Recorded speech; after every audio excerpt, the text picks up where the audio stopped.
Maintenant que les enfants commencent à connaître un petit peu les solides, on va essayer de voir dans le quotidien tout ce qui ressemble à des solides. On l'a déjà vu avec quelques emballages, avec ce que vous avez pu trouver à la maison. Maintenant, moi ce que je fais en classe, c'est que j'utilise des images.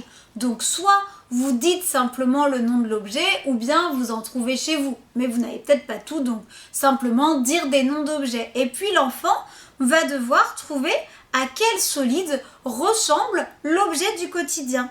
Par exemple, une bobine de fil. À quel objet ça ressemble? Alors soit l'enfant peut juste montrer, ça ressemble à ça, c'est déjà une bonne réponse, même si il ne parvient pas à tout de suite se souvenir du nom. Une orange, de dire que c'est, oui, ça roule, oui, c'est...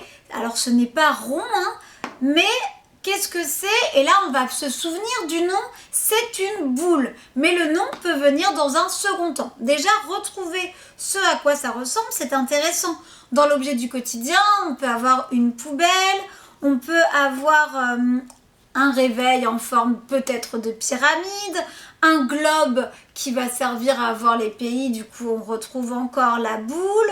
Après, quand on se promène, on peut voir peut-être des cônes dans la nature. Donc là, voilà, vous pouvez aussi dire on va faire une promenade, on va voir tous les solides qu'on connaît. Un livre, ça ressemble à un pavé droit, du sel, ça ressemble à un cylindre. Et puis on va essayer de trouver comme ça au maximum. Donc bien sûr, on a beaucoup de pavés droits, toujours parce que c'est ce qu'on trouve le plus souvent. Mais on peut avoir d'autres choses. On n'oublie pas d'essayer de revoir un petit peu des propriétés au passage. Qui n'a aucun sommet?